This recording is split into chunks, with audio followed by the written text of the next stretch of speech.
May be a sign of our times that everyone seems to be talking openly about sex, but we seem to be embarrassed to talk about love. Yes. Explain that one for me. Well, I can't quite explain why that situation exists, but I do have some ideas about the consequences of that. That people greatly underestimate the importance of love. The human race could not survive without love, not even physically, because when a newborn baby enters the world, there's an awful lot of things demanded, and the baby is in no position to compensate anybody, and so the only thing is that the love of babies is what keeps them alive. And if the parents are so bad that they don't have that, then the society has backup systems whereby the baby will still be kept alive. Mm. Again, the Thomas Sowell reader, love is one of those bonds which enable people to function and societies to flourish without being directed from above. Yes. Love is one of the many ways we influence each other and work out our interrelated lives without the help of the anointed. Yes. Now, of course, the theme that runs all the way through this book, as we've already established, is the anointed, the intelligentsia. And what you're saying here is, in fact, a kind of brutal analysis. You are saying that their drive to power is so extreme that in some way it leads them to smother their own natural instinct toward love and to disregard it in other people. Well, is that fair? Love is one of the things that makes it possible for us to live without the anointed telling us what to do.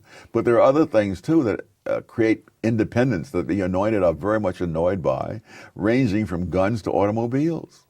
That the whole thing, I think I see an answer to Occupy Wall Street. It's Tom Sowell, and we're going to call it Love, Guns, and Automobiles. But go ahead, explain that ordinary people leading their own lives. Without any need to seek direction from above, from the anointed, that annoys them. Otherwise, they would be cut out of this loop entirely. All right.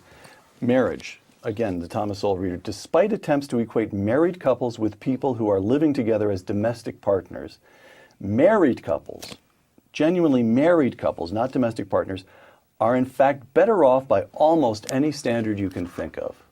Income. People who are married have higher income.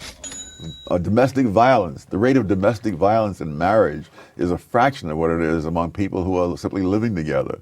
The abuse of children in married couples, families, is a fraction of what the abuse of children is among people who are simply living together. So if you put it to an empirical test, it's just very clear that marriage makes a difference. Among blacks, black married couples have had a poverty rate in single digits every year since 1994. If you look at the poverty rate among blacks, it was 22%, and among whites it was 11%.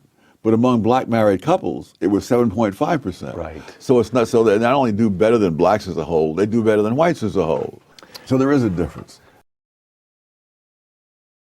The first draft of the Communist Manifesto, which Engels wrote, specifically wanted to dismember the family, and Marx decided that wasn't going to fly, and so when he rewrote it, he left that out. But that's been there. If you follow the left back over the past 2 centuries, you see in there one way or another where they try to undermine the decision-making or autonomy of the family. There's a reason that Karl Marx abhorred the traditional family. Okay, let's just say that. He saw it as a capitalist institution based on capital and on private gain. He openly called for abolition of the family. There's a reason Stalin trained Soviet youth to become pioneers. That's what he called them, emissaries of the state who were told that the highest good involved ratting out your own family members. At one 1932 Soviet trial, a father actually cried out to his son, "It's me, your father," and the son replied, "Yes, he used to be my father, but I no longer consider him my father. I'm not acting as a son, but as a pioneer." Stalin used to go around Soviet Russia talking about this story and using it as an example of good behavior. Breaking down the family is a precondition to building up the state. They sense it as an enemy from the very beginning. Oh, absolutely. When Hillary Clinton said, it takes a village to raise a child, and someone said it takes a village idiot to believe that. What they're saying is they want to come in there and tell them. You see, it's part of the whole thing of third parties wanting to make decisions for which they pay no price when they're wrong. You see, when the parent raises the child the wrong way, the parent pays the price when the child goes down the tubes. But these third parties can sit back in their wherever they are, Washington or whatever, and if the things they tell us turn out to be wrong, it doesn't hurt them. For example, before we introduced sex education into the schools in the 60s, the rate of venereal disease had been going down every single year. Teenage pregnancy had been going down every single year. I think it was the rate of infection for gonorrhea in 1960 was half of what it was in 1950. So all these things were going down before the left came into the schools with their sex education. And all these things reversed and shot up immediately afterwards. But nobody paid any nobody who pushed that paid any price for it. The Thomas Sowell reader. I'm going to quote you, and then I'm going to quote John Kennedy. Okay. All right? The Thomas Sowell reader. 4-letter words like love, duty, work, and save are hallmarks of people who make their own way through life without being part of some grandiose scheme of the anointed or of government bureaucracies that administer such schemes. Close quote. Ask not, John Kennedy said, what your country can do for you. Ask what you can do for your country. And I thought to myself, I believe Tom Sowell would answer John Kennedy and say, no, don't ask what you can do for your country. That's already presumption and arrogance.